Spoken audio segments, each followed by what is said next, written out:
Hello everyone, welcome to Hayes Secret Tales. Please enjoy this video. Adrian's hands shake against the cold granite counter. The plumber he called 2 hours ago towers behind him. One massive hand pressing between his shoulder blades, the other gripping his hip with bruising intensity. Water still drips from the fixed sink, but neither man notices. Isaiah's breath is scorching against his ear. You've been lying to yourself your whole life. I'm about to show you the truth. Adrian's carefully constructed world, the perfect house, the acceptable life, the person he pretends to be, is about to shatter. One word from him, and this stops. But that word never comes. Instead, he whispers the answer that will change everything. If you want to hear uncensored, too hot for YouTube stories, check out my Patreon in the description. Tell us where you are watching from, and subscribe. Isaiah's massive hand closes around Adrian's wrist, pinning it against the counter. The pipe wrench clatters to the floor. Water still drips from the sink, but neither man notices. Isaiah's breath is hot against Adrian's ear as he growls 3 words that change everything. Bend over now. Before we dive in, comment where in the world you're watching from, and don't forget to click subscribe. The kitchen sink had been dripping for 3 weeks before Adrian finally admitted defeat. He'd tried everything YouTube tutorials could teach him, watched videos until his eyes crossed, spent $200 on tools he barely knew how to use. But the leak persisted, a steady drip, drip, drip that mocked his every attempt at home repair and kept him awake at night with its rhythmic accusation of inadequacy. At 28, Adrian prided himself on independence.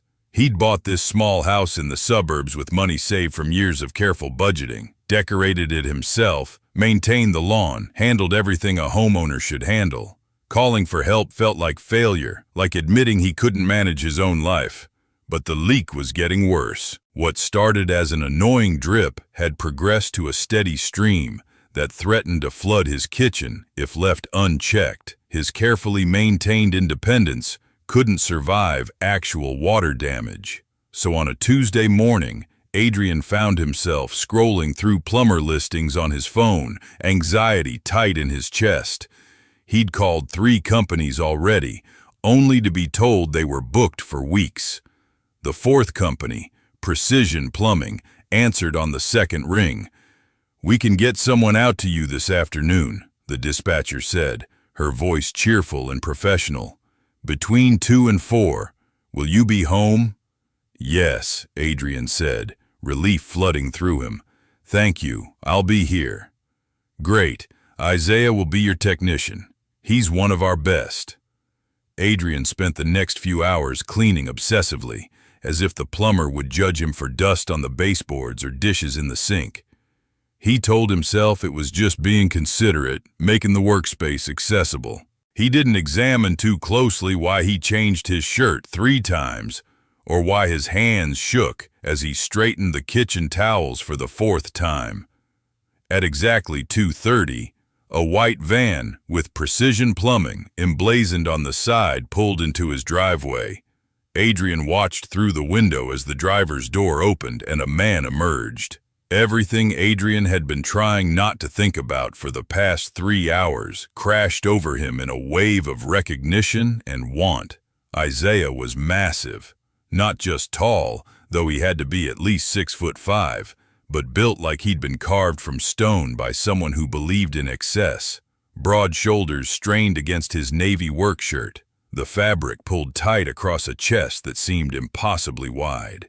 His arms, visible below rolled-up sleeves, were thick with muscle that spoke of years of physical labor and power that could bend metal or break bone with equal ease. Dark brown skin gleamed in the afternoon sun as he walked up the path to Adrian's door, moving with the confident grace of a man completely at home in his own body. His head was shaved smooth, emphasizing the strong line of his jaw and the intensity of his eyes that Adrian could feel even from inside the house. Adrian's mouth went dry.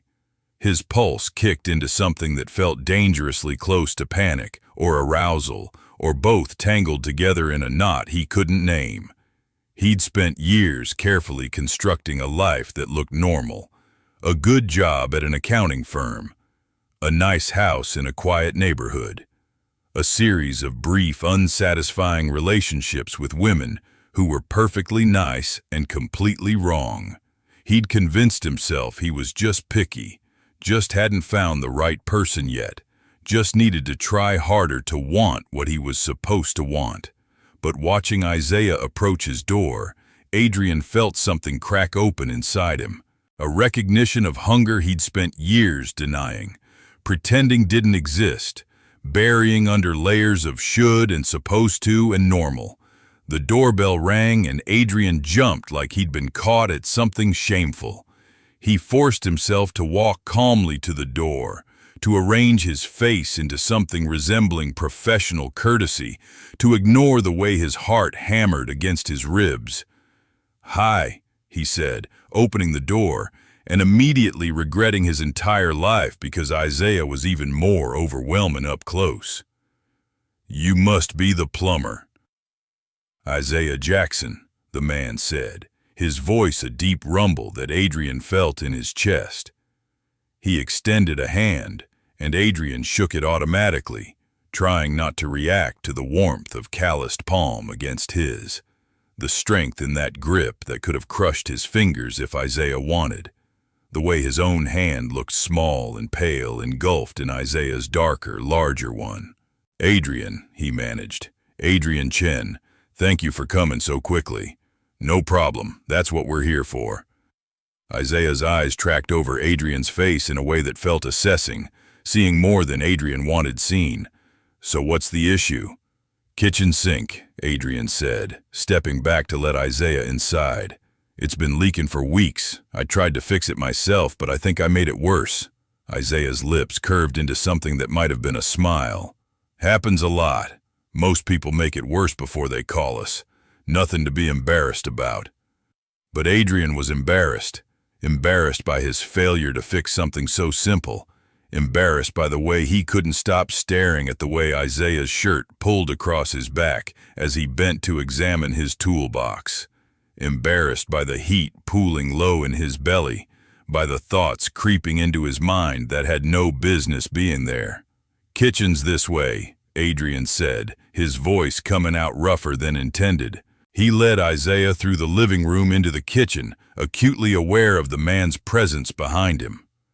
Isaiah seemed to fill the space, making Adrian's carefully decorated home feel smaller, more intimate. The kitchen that had felt spacious suddenly seemed tiny with both of them in it. Isaiah moved to the sink and crouched down to examine the pipes underneath. Adrian tried not to watch the way his thighs flexed under denim, tried not to think about the strength in those legs, tried not to imagine what it would feel like to be held down by that weight. "Yeah, I see the problem," Isaiah said after a moment, his voice slightly muffled. "Looks like you cross-threaded the connection when you tried to tighten it, put too much torque on it, and stripped the threads. Happens to the best of us. Can you fix it?" Adrian asked, proud that his voice stayed steady. Isaiah pulled himself up and turned to face Adrian, and the full force of his attention was overwhelming. Those dark eyes seemed to see straight through every defense Adrian had carefully constructed. "I can fix it," Isaiah said slowly. "Going to need to replace the whole assembly, though. Shouldn't take more than an hour." "That's fine, whatever it takes." Isaiah nodded and started pulling tools from his bag. Adrian knew he should leave, should go work in his home office, or watch TV, or literally anything, except stand here watching Isaiah work. But his feet wouldn't move. He found himself leaning against the counter, ostensibly to stay out of the way, really to maintain line of sight to the man taking apart his plumbing. "You live here alone?" Isaiah asked, not looking up from the pipe he was disconnecting. "Yeah," Adrian said. "Just me." "Nice place. Quiet neighborhood." "It is. I like it." Isaiah glanced up at him, and something in that look made Adrian's stomach clench. Bet it gets lonely, though. Big house like this, just one person. Sometimes, Adrian admitted before he could stop himself. But I manage.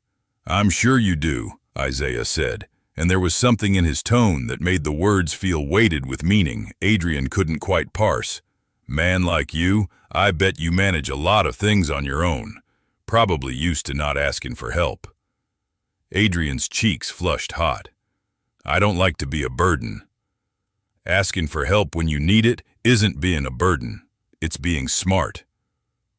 Isaiah turned back to his work, but Adrian could see the hint of a smile playing at his mouth. Though I bet people have told you that before, and you didn't listen then either. How do you know I didn't listen? Because you waited 3 weeks to call someone about a leak that probably took you 2 days to realize you couldn't fix yourself. Isaiah's hands moved with practiced efficiency, removing the old assembly. That's someone who doesn't like admitting they can't do something. Adrian didn't have a response to that. It was too accurate, too close to truths he didn't want to examine. So he stayed silent and watched Isaiah work. Watched those massive hands manipulate tools and pipes with surprising delicacy. Watched muscles flex and shift under dark skin. Watched and wanted and hated himself for wanting. The silence stretched between them, but it didn't feel uncomfortable. Isaiah seemed perfectly at ease, humming occasionally under his breath as he worked. Adrian tried to relax, tried to think about anything except the way Isaiah's presence made his kitchen feel charged with electricity. So what do you do? Isaiah asked after a while, his voice casual. For work, I mean. I'm an accountant, Adrian said. Pretty boring. Nothing wrong with boring. Boring pays the bills. Isaiah glanced up at him. Though I bet you're good at it. You seem like the type who's good at things that require attention to detail. I do all right. Bet you do better than all right. Bet you're the best in your office and everyone knows it. Adrian's face heated again. I don't know about that. I do, Isaiah said with confidence that left no room for argument. I can spot it in people. The ones who push themselves, who have to be perfect at everything they do. You've got that look, like you're always trying to prove something. The observation landed too close to home. Adrian shifted uncomfortably, crossing his arms over his chest in a defensive gesture he immediately regretted because it made him look exactly like what Isaiah had just described. Someone always on guard, always protecting himself. Not trying to make you uncomfortable, Isaiah said, his voice gentler. Just making conversation. Gets quiet working alone all day. It's fine, Adrian managed. I'm just not used to plumbers who psychoanalyze their clients. Isaiah laughed, a deep sound that rumbled through the kitchen. Fair enough. I'll stick to plumbing. But the damage was done. Or maybe it wasn't damage at all. Maybe it was something breaking open that needed to break. Adrian found himself watching Isaiah with new intensity, wondering what else those observant eyes had noticed, wondering if Isaiah could see the want Adrian was trying so hard to hide, wondering if that was why he'd made the comments about loneliness and perfection, if he was testing to see how Adrian would respond. The thought sent a spike of fear and excitement through Adrian in equal measure. 20 minutes passed in relative silence. Isaiah worked methodically, replacing the assembly piece by piece, checking for leaks, adjusting connections. Adrian watched the competent movements, the way those large hands handled small parts with surprising gentleness, the way Isaiah's entire focus narrowed to the task at hand.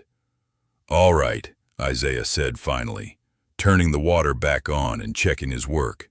That should do it. No more leaks. He ran the faucet, watching carefully for any drips. The pipes held.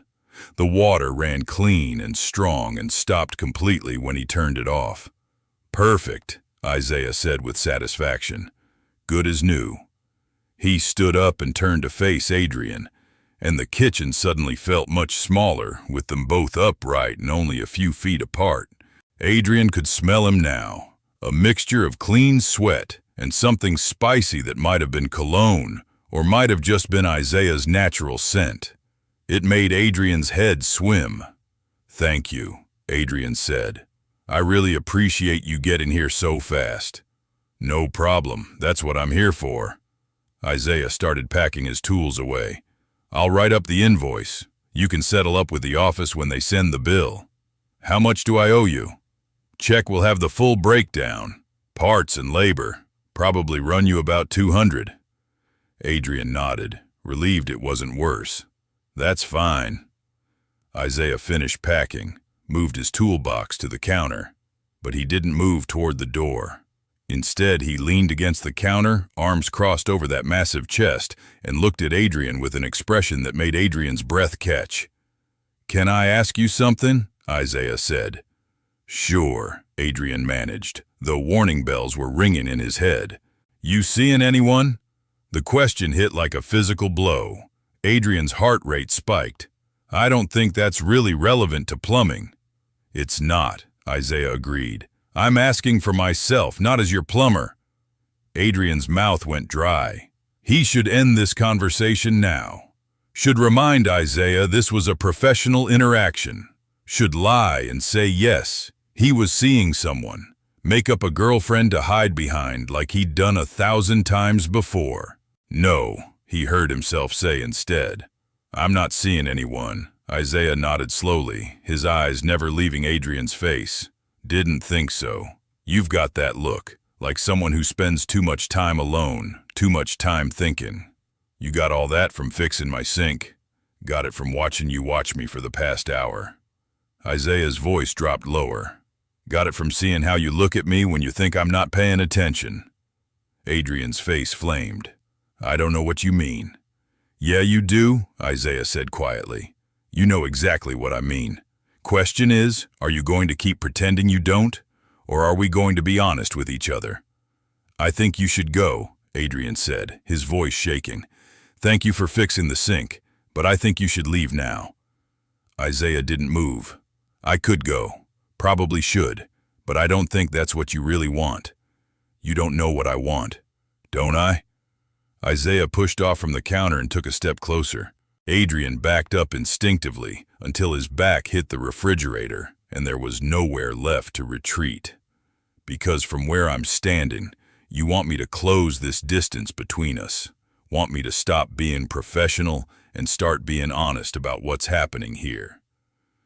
"Nothing's happening here," Adrian protested weakly. "You're a terrible liar."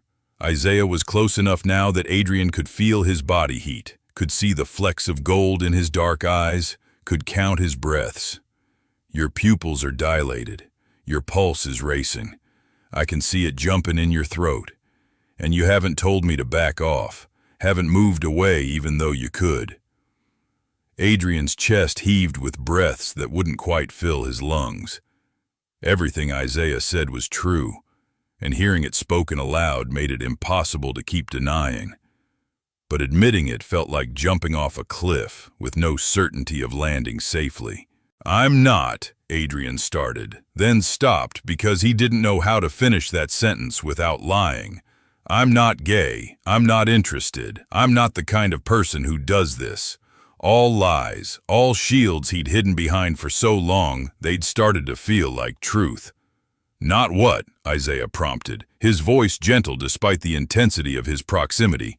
"Not interested? Not available? Not the kind of man who wants another man?" "All of those," Adrian whispered. "None of those." "I don't know." "That's honest, at least." Isaiah's hand came up slowly, giving Adrian time to pull away. When he didn't, those fingers cupped his jaw, thumb brushing across his cheekbone with surprising gentleness. "Let me make this simple for you. I'm interested. Very interested. Have been since you opened the door. And unless I'm completely misreading the situation, you're interested too. You're just scared." "I'm not scared," Adrian said, but his voice shook. "You're terrified," Isaiah corrected, not unkindly. "Probably spent years telling yourself you don't want this, dated women you felt nothing for, convinced yourself something was wrong with you because you didn't feel what you were supposed to feel. Am I close? Adrian couldn't speak, couldn't breathe. Isaiah's words had stripped away every defense, exposed every truth Adrian had spent years running from. Thought so, Isaiah said softly. I recognize it because I've seen it before. Hell, I lived it before I figured myself out. That look in your eyes, like you're drowning and don't know how to ask for help. Like you want something so badly, but you're convinced you don't deserve to have it. I don't, Adrian heard himself say. I don't deserve this. Why not? Because someone told you it was wrong? Because it doesn't fit the story you've been telling yourself about who you're supposed to be? Isaiah's thumb stroked across Adrian's jaw again, the touch grounding despite how overwhelming everything felt. Let me tell you something, Adrian. You deserve to want what you want. Deserve to have it without shame or apology. I don't even know what I want, Adrian admitted, his voice breaking. Yes, you do.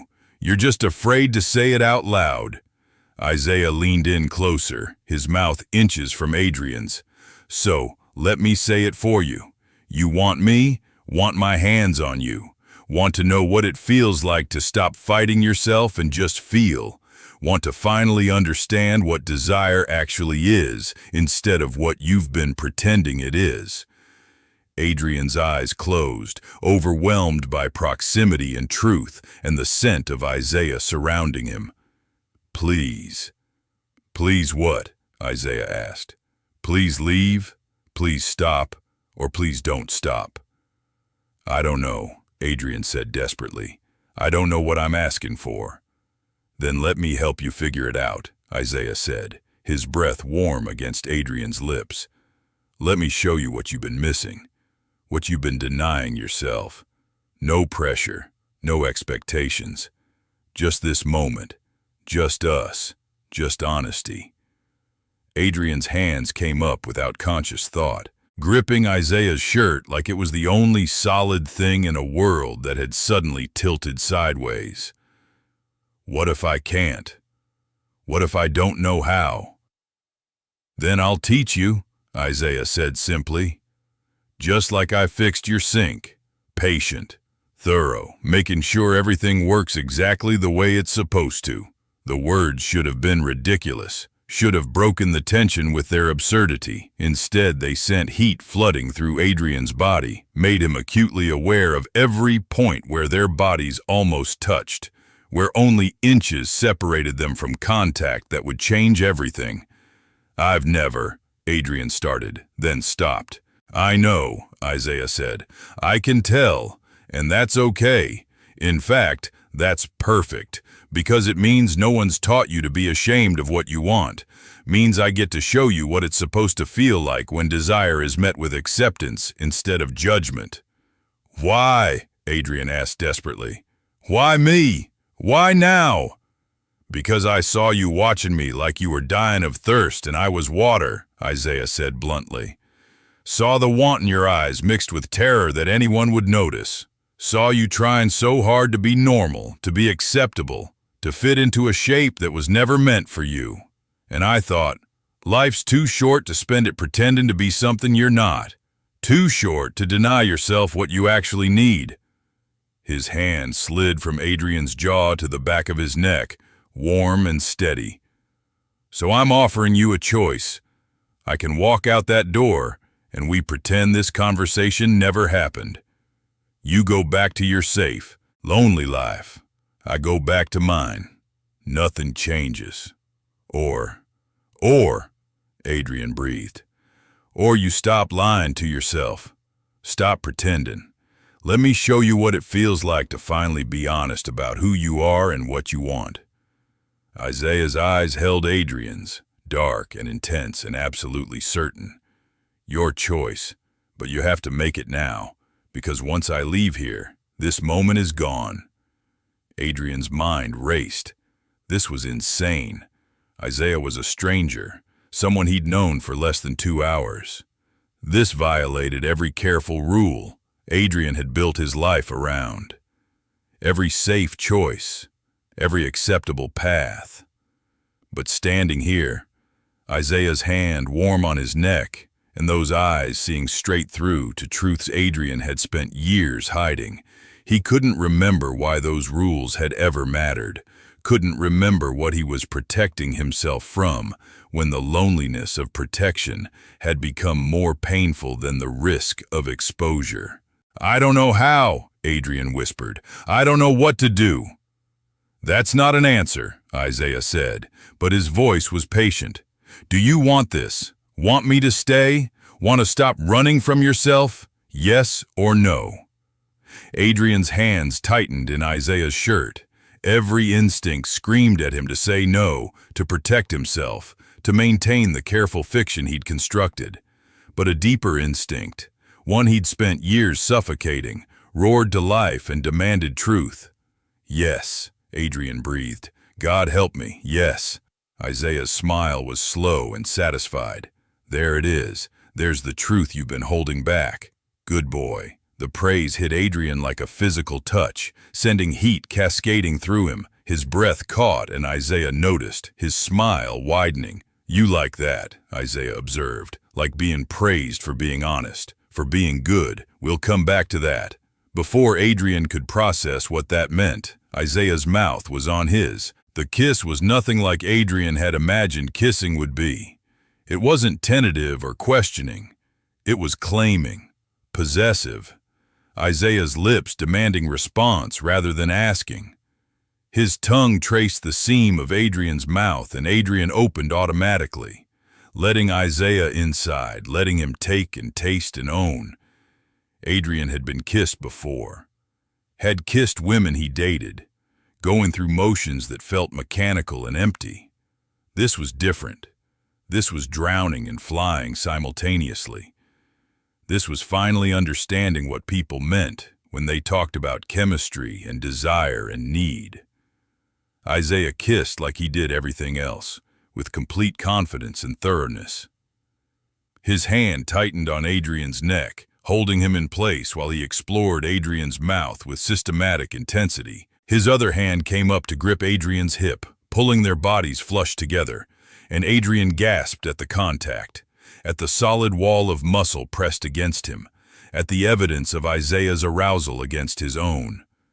When Isaiah finally pulled back, Adrian was shaken. His lips felt swollen, his body on fire with sensations he'd never experienced. Every nerve ending seemed to have woken up simultaneously, demanding more of whatever this was.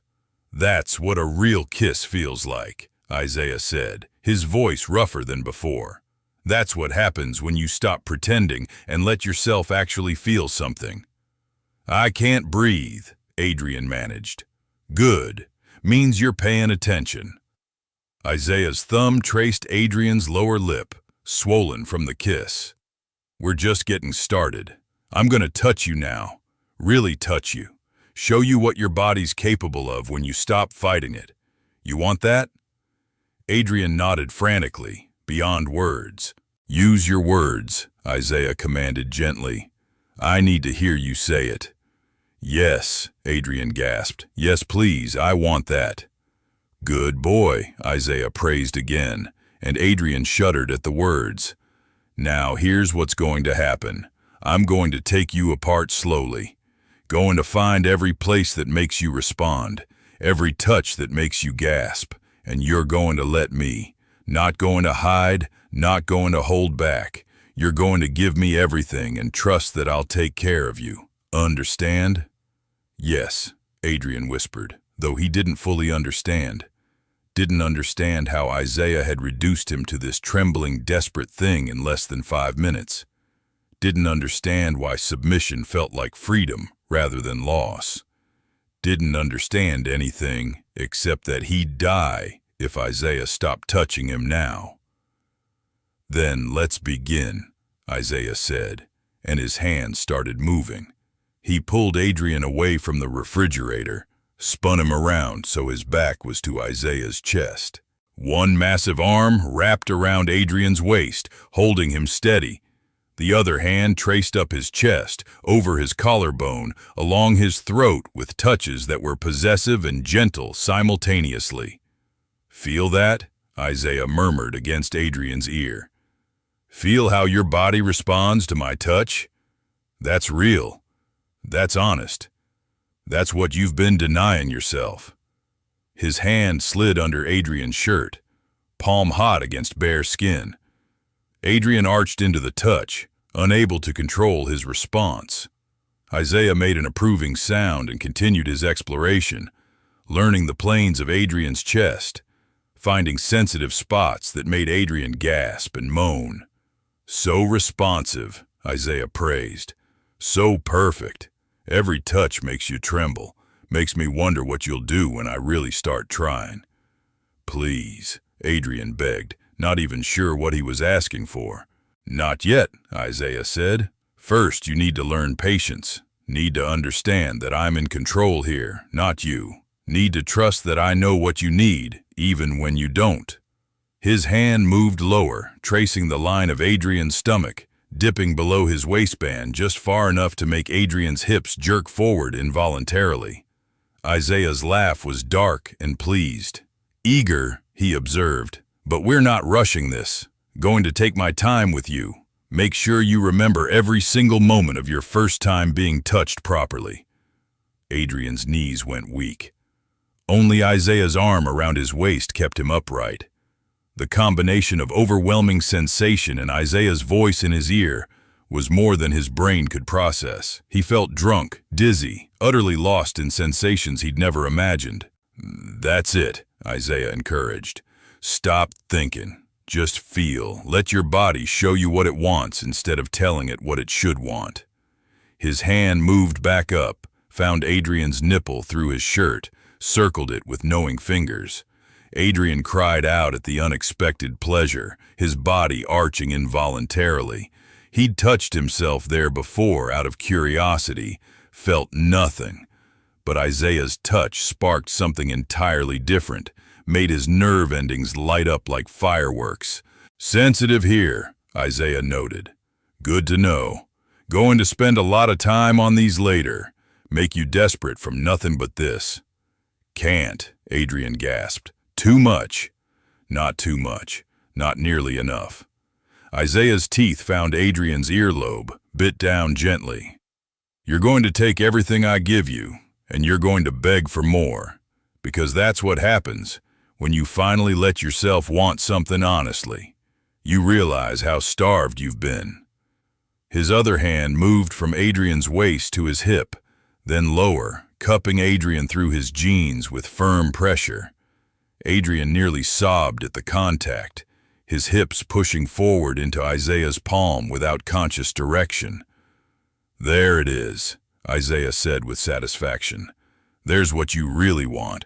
No more pretending, no more lying, just pure, honest desire." "Isaiah," Adrian moaned, his head falling back against Isaiah's shoulder. "I know," Isaiah said. "I know what you need. Going to give it to you. But not here, not like this.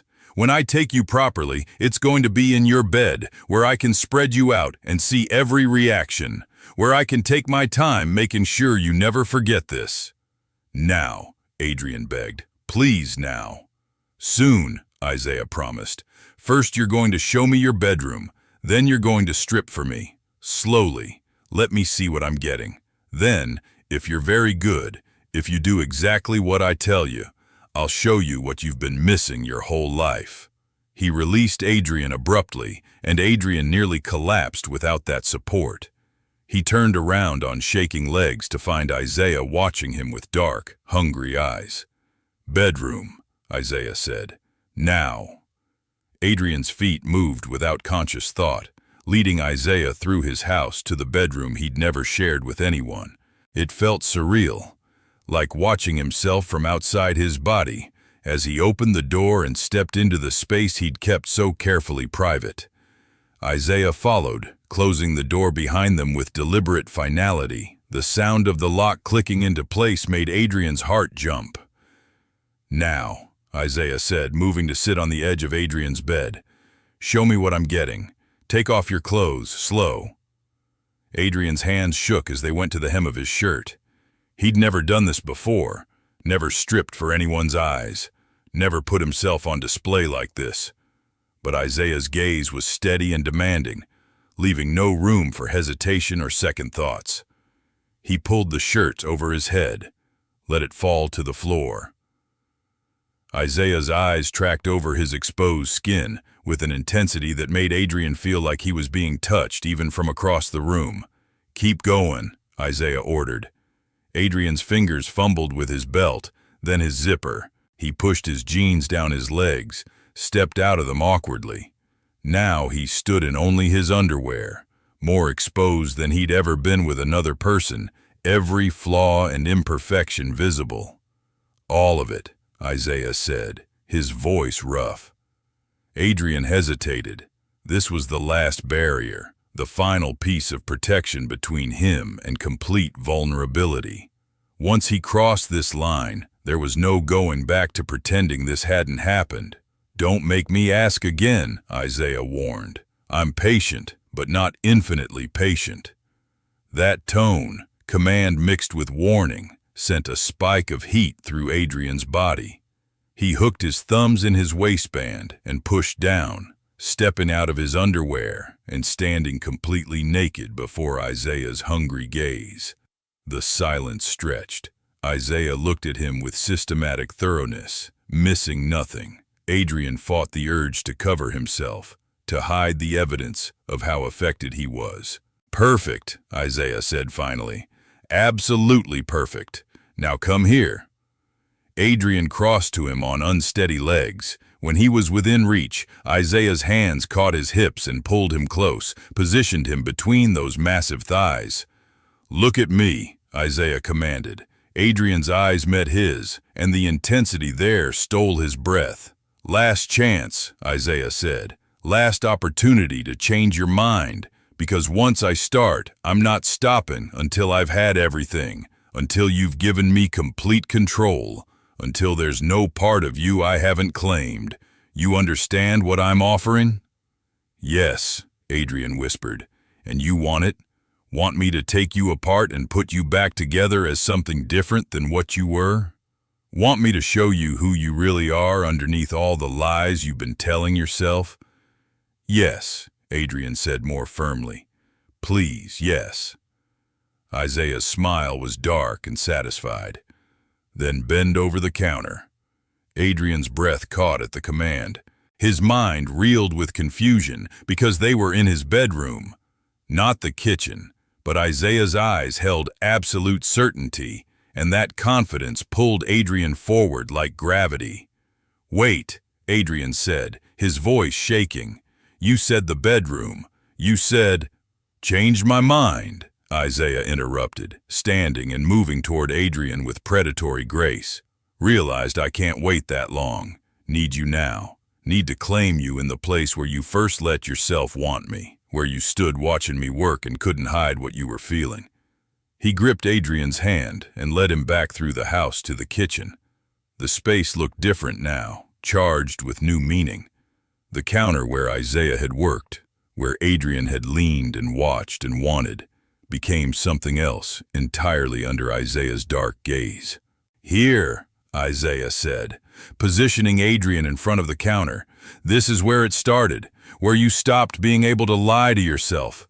So this is where I'm going to show you the truth." His hands settled on Adrian's hips, solid and warm and impossibly large. Adrian could feel the calluses through his skin, the strength in those fingers that could break him or worship him with equal ease.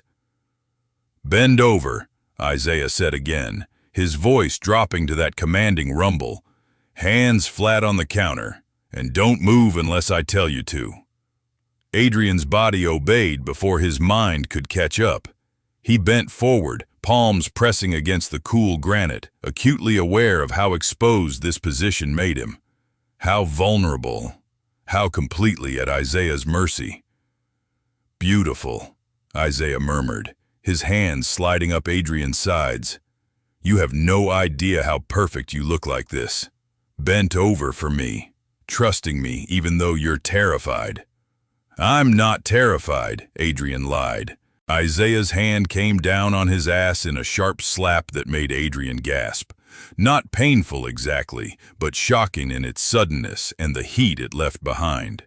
"Don't lie to me," Isaiah said firmly. "We've moved past lying. You're scared, and that's okay.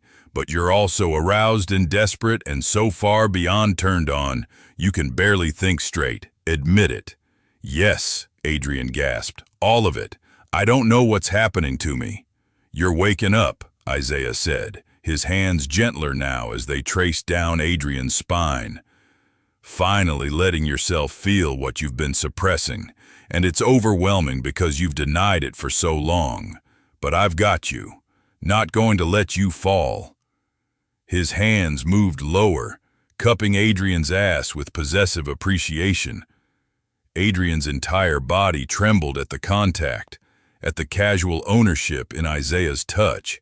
"Going to prepare you," Isaiah said, his voice steady and patient. "Going to make sure you're ready to take me. It might be uncomfortable at first, but I promise it will get better. You trust me?" "Yes," Adrian breathed, surprising himself with how true it was. He did trust this man he barely knew. Trusted the confidence in his voice, the care in his touches, the certainty that Isaiah knew exactly what Adrian needed, even when Adrian himself didn't. "Good boy," Isaiah praised, and those words sent liquid heat through Adrian's veins. "Stay just like that. Don't move." Adrian heard the sound of a drawer opening, realized Isaiah was searching his kitchen. Heat flooded his face at the thought of Isaiah going through his things. But then he heard the click of a bottle cap and understood. "Cooking oil," Isaiah said with amusement in his voice. "Not ideal, but it'll work. Next time I'll bring proper supplies, but right now I'm not waiting another minute. Next time." The words implied a future, implied this wasn't a one-time thing, implied Isaiah planned to do this again. The thought should have scared Adrian. Instead, it sent a thrill through him that he couldn't name. Isaiah's slick fingers traced between Adrian's cheeks, and Adrian's entire body tensed. No one had ever touched him there. He'd never even touched himself there beyond basic hygiene. The sensation was foreign and overwhelming and impossibly intimate. "Breathe," Isaiah commanded. "Relax. I know this is new, but you need to trust your body. Trust me." Adrian forced himself to take a deep breath, to release the tension in his shoulders. Isaiah's free hand stroked soothingly up his spine, while the other continued its exploration, circling with maddening gentleness. "That's it," Isaiah encouraged, "just like that. Let me in." When the first finger pressed inside, Adrian cried out. The sensation was intense, strange, too much and not enough all at once. His body instinctively tried to reject the intrusion, but Isaiah held him steady. "I know," Isaiah soothed. "I know it's a lot, but your body was made for this, made to take me. You just need to learn how to accept it." He worked slowly, patiently, letting Adrian adjust before pressing deeper. His other hand never stopped its soothing caresses, keeping Adrian grounded even as sensation threatened to overwhelm completely. "You're doing so well," Isaiah praised, "taking me so perfectly. Such a good boy for me." The praise made Adrian's head spin. He'd never realized how much he craved approval, how desperately he needed to be told he was doing well. Isaiah seemed to understand this instinctively, giving Adrian the reassurance he didn't know he needed. When Isaiah added a second finger, Adrian's knees nearly buckled. The stretch was intense, towing the line between discomfort and something darker. But Isaiah's steady presence kept him anchored, kept him from panicking. "Breathe through it," Isaiah instructed. "Let your body adjust. It gets better, I promise." And impossibly, it did. As Adrian's body learned to accept the intrusion, as Isaiah's patient preparation continued, discomfort began to shift into something else. Something that made Adrian's breath come faster and his hands grip the counter tighter. Isaiah's fingers curved inside him, and suddenly stars exploded behind Adrian's eyes. Pleasure unlike anything he'd ever experienced crashed through him, making him gasp and arch and nearly sob from the intensity of it. "There it is," Isaiah said with dark satisfaction. "Found what I was looking for. That spot inside you that's going to make you lose your mind when I'm buried deep." He stroked over it again, and Adrian cried out, his entire body shaking. It was too much, too intense. Pleasure so sharp, it almost hurt. "Please," Adrian begged. "I can't, it's too much." "You can," Isaiah said firmly, "and you will. Going to teach your body to crave this, to need it. By the time I'm done with you, you'll be begging for it." He added a third finger, and Adrian felt tears slip down his cheeks from the overwhelming sensation.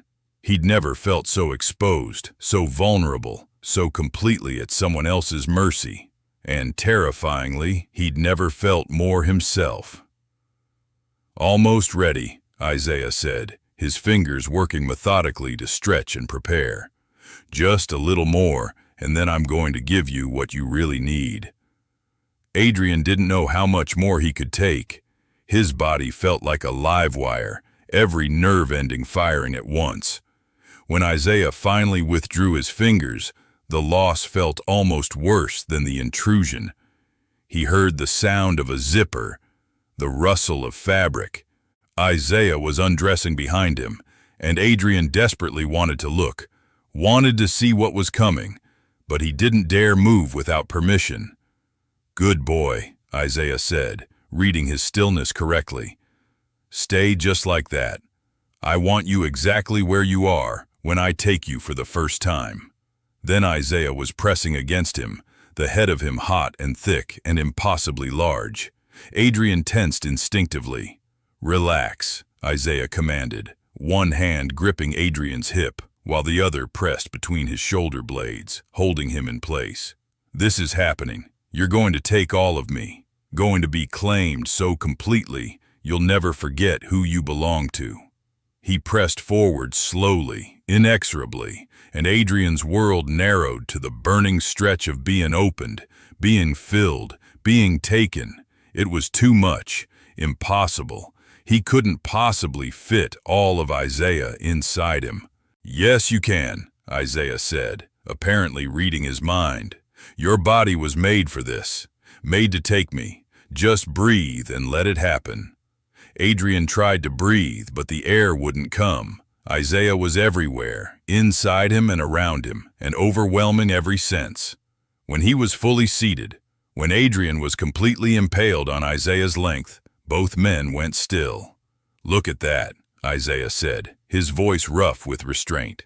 "Taken all of me, every single inch. You're perfect, Adrian. Absolutely perfect." The praise penetrated Adrian's overwhelmed haze. He'd done it. He was doing this, taking everything Isaiah gave him and surviving it. "Going to move now," Isaiah warned. "Going to show you what your body can do when you stop fighting it." The first withdrawal and thrust made Adrian sob. Not from pain, though there was edge of that, but from the sheer intensity of sensation. Isaiah moved slowly at first, letting Adrian's body adjust, learn the rhythm, accept the claiming. "That's it," Isaiah encouraged. "Feel that. Feel how perfectly we fit together. This is what you were made for. This is what you've been denying yourself." His pace increased gradually, each thrust deliberate and controlled. One hand wrapped around Adrian's hip, while the other reached around to grip him, stroking in time with his movements. Adrian's mind went blank.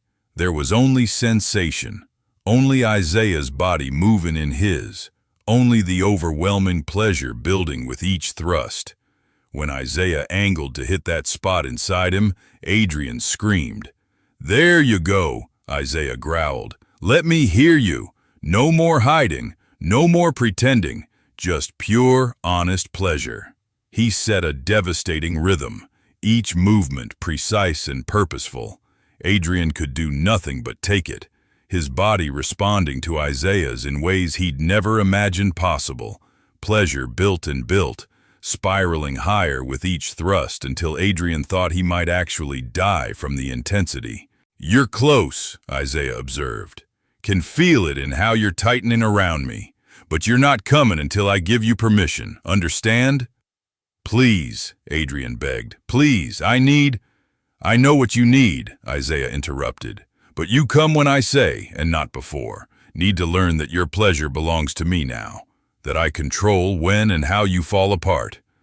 The command should have been impossible to follow. Adrian was so close, teetering on an edge sharper than anything he'd experienced. But something in Isaiah's tone, in the absolute authority, made Adrian's body obey even when his mind couldn't understand how. "Good boy," Isaiah praised. "Such perfect control. Now let go. Come for me. Show me what I do to you." Permission granted, Adrian shattered. Pleasure exploded through him in waves that seemed endless, his body convulsing around Isaiah's as he cried out. Dimly, he felt Isaiah follow, felt the heat of him spilling inside, claiming him in the most fundamental way possible. When it was over, when the pleasure finally receded enough for thought to return, Adrian collapsed forward onto the counter. His legs wouldn't hold him. His entire body shook with aftershocks. He felt wrecked, destroyed, remade into something completely different. Isaiah withdrew carefully, and Adrian whimpered at the loss. Strong arms wrapped around him, lifting him like he weighed nothing, carrying him back to the bedroom. Isaiah laid him down gently on the bed, then disappeared briefly into the bathroom. He returned with a warm washcloth and cleaned Adrian with surprising tenderness, his touches gentle now rather than demanding. When he was satisfied, he climbed into bed and pulled Adrian against his chest. "Sleep," Isaiah commanded softly. "You need rest." "What was that?" Adrian managed, his voice wrecked. "That was you finally being honest," Isaiah said, his hand stroking soothingly through Adrian's hair. "That was you letting yourself want something real. That was the beginning of you understanding who you actually are." "I don't understand," Adrian whispered. "You will," Isaiah promised. "Give it time. Let yourself process what just happened, what you just discovered about yourself." Adrian wanted to ask more questions, but exhaustion pulled at him. His body felt heavy and satisfied in ways he'd never experienced. Within minutes, he drifted into sleep, still wrapped in Isaiah's arms. When he woke, the sun was lower in the sky. He'd slept for hours. Isaiah was still there, awake and watching him with those dark, intense eyes. "Hey," Isaiah said softly. "Hi," Adrian managed, his voice rough. Memory crashed over him, and his face heated. Everything they'd done, everything he'd said and begged for, played through his mind in vivid detail. "Don't," Isaiah said, reading his expression. "Don't you dare feel ashamed of what happened." "I don't know what to feel," Adrian admitted. I don't even know where to start processing this." "Then don't process it yet. Just feel it. Let yourself sit with the fact that you had the best sex of your life and it wasn't with a woman like you've been trying to convince yourself you wanted." Adrian couldn't argue with that. It had been the best, the most intense, the most real thing he'd ever experienced. Every other sexual encounter in his life paled in comparison. "What does this mean?" Adrian asked. "What am I supposed to do now?" "Whatever you want," Isaiah said. "This doesn't have to define everything. Doesn't mean you need to come out or change your whole life or anything dramatic. It just means you know yourself a little better now. Know what you're capable of wanting and enjoying." "Do you do this often?" Adrian asked, then immediately regretted the question. "Sorry, that's not my business. It's fine, and no, not often. I don't make a habit of seducing clients." Isaiah's hand traced idle patterns on Adrian's shoulder. "But I saw you and I knew, recognized that look because I wore it myself once. And I thought maybe I could help you figure some things out, the way someone helped me years ago." Someone helped you? Older guy when I was 23 and trying so hard to be straight. He saw through it, offered me a choice similar to the one I gave you, changed my life. Isaiah's expression softened with memory. Not saying we'll have what he and I had. That was different, longer. But maybe I can be for you what he was for me. A guide, someone safe to explore with. I'd like that, Adrian said quietly. I think I need that. Then that's what we'll do. Isaiah pulled him closer. I'll come back next week, give you time to process, to think about what you want. And if you decide this was a one-time thing, that's fine. But if you want more, if you want to keep exploring this part of yourself, I'm offering. Why? Adrian asked. Why would you do that for me? Because everyone deserves to understand themselves, deserves to stop pretending and start living honestly. Isaiah's lips brushed Adrian's forehead. And because I like you. Like how responsive you are, how hungry you are for approval, how perfectly you submit when you stop fighting yourself. Want to see more of that. Want to teach you everything you've been missing. Adrian's chest tightened with emotion he couldn't name. Gratitude, desire, fear, hope all tangled together. I want that too. Good. Then next week we'll continue your education. Isaiah glanced at the clock. But right now I need to head out. Got another job across town. The thought of Isaiah leaving made Adrian's stomach clench with unexpected anxiety. But he forced himself to nod, to let Isaiah extract himself from the bed and start getting dressed. One rule, Isaiah said as he pulled on his shirt. Between now and next week, I want you to think about what happened. Really think about it. Don't push it away or try to rationalize it, or convince yourself it was a mistake. Let yourself feel whatever you feel about it. Can you do that? I'll try, Adrian said. Good. And Adrian? Isaiah paused at the bedroom door. What we did today, it wasn't wrong, wasn't something to be ashamed of. It was honest and real and exactly what you needed. Don't let anyone, including yourself, convince you otherwise. Then he was gone. Adrian heard the front door close, the van engine start, the sound of Isaiah driving away. The house felt impossibly empty without him. Adrian lay in bed for a long time, Isaiah's scent still on the sheets, his body still aching in places that reminded him of everything that had happened. He waited for shame to crash over him, for regret to sink in, but it didn't come. Instead, he felt something else entirely. Relief, like he'd been holding his breath his entire life and finally learned how to exhale. Like a weight he'd been carrying for years had been lifted. Like he'd finally met himself for the first time and discovered he wasn't the person he'd been pretending to be, but someone much more interesting. The week that followed was strange. Adrian went to work, did his job with the same precision and competence as always. But everything felt different. He noticed things he'd never paid attention to before. The attractive men in his office, the casual touches between male colleagues that made his pulse jump, the way his body responded to certain voices, certain presences. He thought constantly about Isaiah, about what they'd done, about the feeling of being so completely dominated and owned. And every time he thought about it, desire would spike through him sharp enough to steal his breath. By the time Thursday rolled around, Adrian was a mess of anticipation and nervousness. Isaiah hadn't said what day he'd come back, just that it would be next week. Adrian found himself cleaning obsessively again, preparing his house for a visit that might not happen.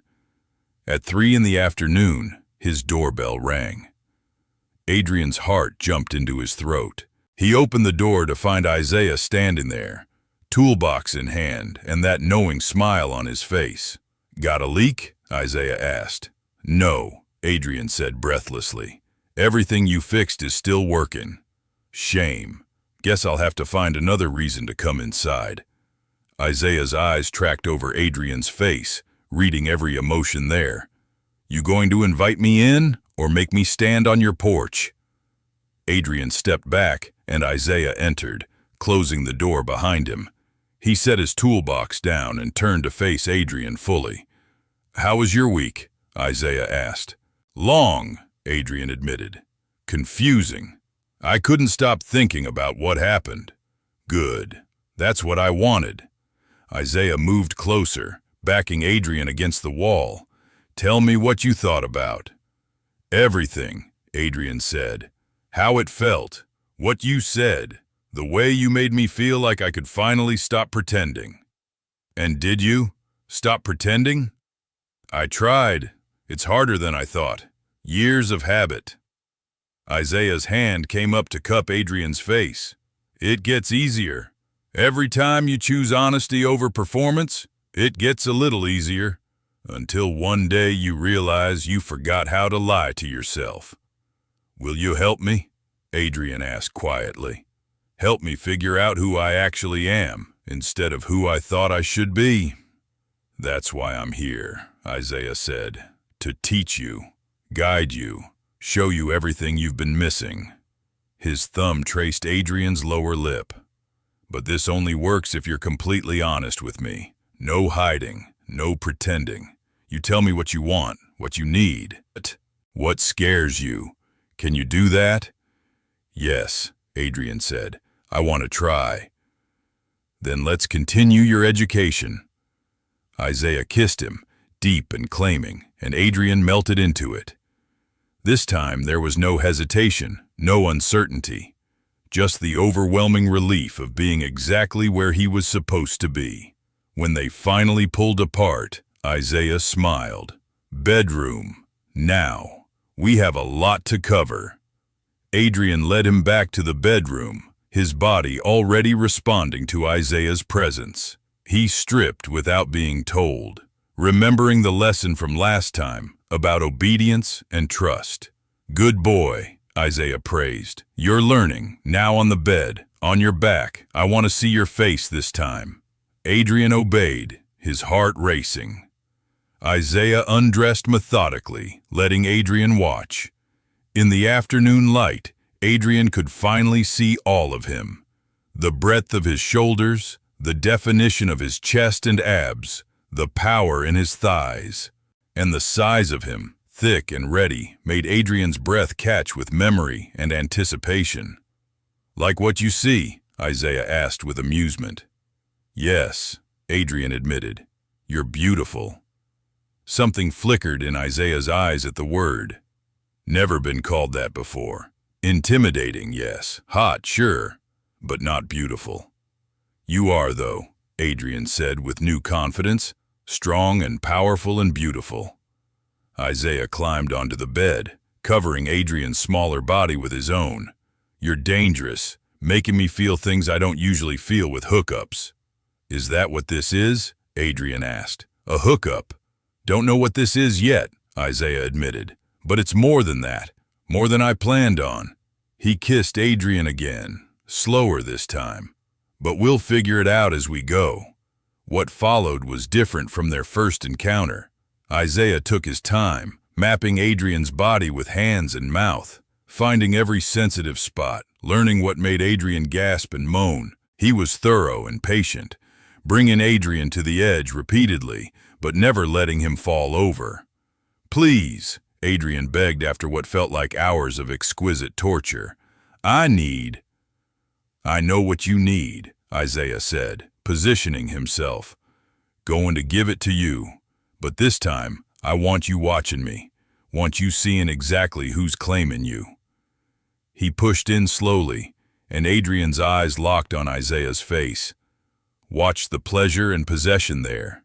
Saw himself reflected in those dark eyes. The connection felt different like this, face to face. More intimate, more intense. "There you are," Isaiah said softly. "Finally seeing me. Finally letting yourself be seen." He moved with the same devastating precision as before, each thrust deliberate and controlled. But this time, Adrian could watch the pleasure build in Isaiah's expression. could see the moment control started to fray, could witness the raw need in his eyes. "Touch yourself," Isaiah commanded. "Want to feel you come around me while I'm buried inside you." Adrian obeyed, his hand wrapping around himself. The dual sensation of Isaiah inside him and his own hand stroking was almost too much. Pleasure built impossibly fast, spiraling toward release. "That's it," Isaiah encouraged. "Let me see you. Let me feel you. Come for me, Adrian. Show me who you really are." Adrian came with Isaiah's name on his lips, his body clenching around Isaiah's as pleasure crashed through him. Isaiah followed moments later, his own release triggering new aftershocks in Adrian's oversensitized body. They collapsed together, breathing hard. Isaiah rolled to his side but kept Adrian pulled close against his chest. His hand stroked soothingly down Adrian's spine as both their heart rates slowly returned to normal. "Better every time," Isaiah said quietly. "How many times will there be?" Adrian asked. "As many as you want, as many as you need to fully understand yourself." Isaiah kissed his forehead. "This doesn't have to be forever, doesn't have to turn into a relationship. But for now, while you're figuring things out, I'm here, your teacher, your guide, your safe place to explore." "What if I want more than that eventually?" Adrian asked carefully. "Then we'll figure that out when we get there. But right now, just focus on learning, on growing, on becoming the person you're actually meant to be instead of the person you thought you should be." Adrian nodded against Isaiah's chest, feeling tears prick his eyes, not from sadness, but from overwhelming relief. For the first time in his life, he felt seen, truly seen. Not the version of himself he presented to the world, but the real person underneath all the careful performance. "Thank you," he whispered. "For what?" "For seeing me, for not letting me keep hiding, for showing me what I've been missing." Isaiah's arms tightened around him. "You did the hard part. You said yes. You trusted me. You let yourself be vulnerable. That took real courage." They lay together as afternoon faded to evening. Isaiah eventually got up to leave, but this time they exchanged numbers, made plans for the following week, established this as something ongoing, rather than a one-time occurrence. "One more thing," Isaiah said at the door. "Start thinking about what else you want to explore, what other desires you've been suppressing, because I can teach you all of it. Every way your body can experience pleasure, every dynamic that might work for you, but only if you're honest about what you want." "I will," Adrian promised. After Isaiah left, Adrian stood in his quiet house and took inventory of how he felt. Different, changed, opened, like a door had been unlocked inside him, and he was finally free to explore rooms he'd never known existed. His phone buzzed with a text from Isaiah. "You did beautifully today. Proud of you for being brave." Adrian smiled, saved the number, responded with a simple thank you. Then he sat down at his computer and did something he'd never allowed himself to do before. He started researching, reading articles about sexuality and identity and the spectrum of human desire, learning the language for what he was, for what he'd discovered about himself. He stayed up late into the night, reading and learning and slowly accepting truths he'd spent his whole life running from. And with each new piece of information, each new term that resonated, each new story that felt familiar, Adrian felt himself becoming more solid, more real, more himself. The weeks that followed developed a rhythm. Isaiah would come over twice a week, sometimes 3 times. Sometimes they'd have sex. Sometimes Isaiah would just talk, teaching Adrian about the community, the culture, the infinite variations of identity and desire. Sometimes they'd go out, Isaiah introducing Adrian to bars and spaces where he could be himself without fear. And slowly, carefully, Adrian began coming out, first to himself, really accepting and internalizing the truth, then to a few close friends who responded with acceptance that surprised him. His parents were harder, but even that conversation went better than the catastrophic scenarios he'd imagined. 6 months after that first afternoon, when Isaiah had fixed his sink and changed his life, Adrian found himself at a gay bar with Isaiah beside him. They weren't dating exactly, weren't in a formal relationship, but they were something. Friends, teachers and students, occasional lovers, companions in Adrian's journey of self-discovery. "How are you feeling?" Isaiah asked, his hand resting casually on Adrian's lower back. "Good," Adrian said, and meant it. "Really good, actually, like I can finally breathe properly." "That's what happens when you stop pretending. Breathing gets easier." Isaiah smiled. "You've come so far from that scared guy who couldn't even admit he was attracted to me." "I have you to thank for that." "No," Isaiah corrected gently. "You have yourself to thank. I just gave you permission. You're the one who had the courage to accept it." Adrian leaned into Isaiah's warmth, comfortable in his own skin, in a way he'd never been before. His life looked different now. He'd started dating, carefully exploring what he wanted in a relationship. Isaiah encouraged it, never possessive even though they still sometimes came together. "Do you think we'll always be like this?" Adrian asked. "Whatever this is?" "I don't know," Isaiah said honestly. "Maybe we'll drift apart as you find what you're really looking for. Maybe we'll stay close. Maybe one day we'll realize this was always leading to something more serious. But whatever happens, you'll always be important to me. You'll always be the guy I helped find himself.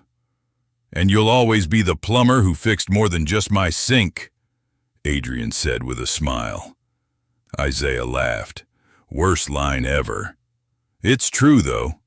"Yeah," Isaiah agreed, pulling Adrian closer. "It is."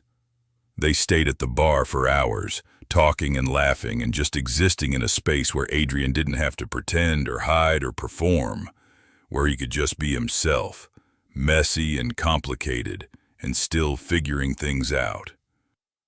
When they finally went back to Adrian's house, Isaiah stayed the night.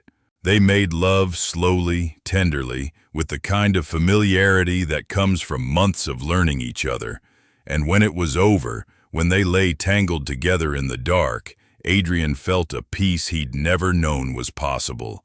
"Isaiah," he said quietly, "yeah, I love you. Not in a romantic way, or maybe a little in a romantic way, but mostly just thank you for loving me enough to show me the truth." Isaiah was quiet for a moment, then his arms tightened. "I love you too, in whatever way this is. In the way of being grateful I met you and got to be part of your journey." They fell asleep like that. Two men who'd found each other in the most unexpected way and helped each other become more fully themselves. Years later, when Adrian looked back on his life, he would mark everything as before, and after that Tuesday afternoon, when he'd called a plumber about a leak. Before, when he'd been living a half-life, pretending to be someone he wasn't, slowly suffocating under the weight of his own denial. And after, when he'd learned to breathe freely, to want honestly, to live authentically. Isaiah had been right that first day. Adrian had been drowning, and Isaiah had been water.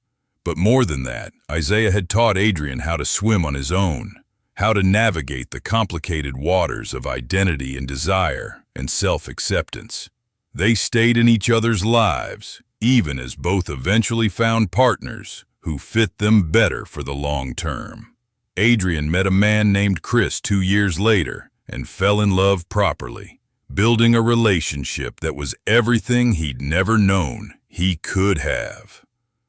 Isaiah found someone too, another guy he'd helped find himself, who turned out to be exactly what Isaiah needed as well. But they remained close, bonded by the intimacy of that transformation period. The teacher and student who'd both learned from each other. The plumber and the client whose connection had transcended the transactional to become something rare and precious. On the 5-year anniversary of that first visit, Adrian sent Isaiah a text. "Thank you for fixing my leak. You saved my life." Isaiah's response came immediately. "Thank you for being brave enough to let me. You saved yourself. I just held the door open." And that was the truth of it. Isaiah had offered the opportunity, but Adrian had been the one to walk through the door, to step into uncertainty and discomfort and fear, and come out the other side as someone more real, more whole, more himself. The kitchen sink never leaked again, but Adrian kept Isaiah's number saved in his phone under Isaiah, changed everything as a reminder of the day his real life began. The day a giant man with knowing eyes and gentle hands had looked at him and said simply, "Bend over and let me show you who you really are." And Adrian had obeyed, and in obeying found the freedom he'd been searching for his entire life without knowing where to look.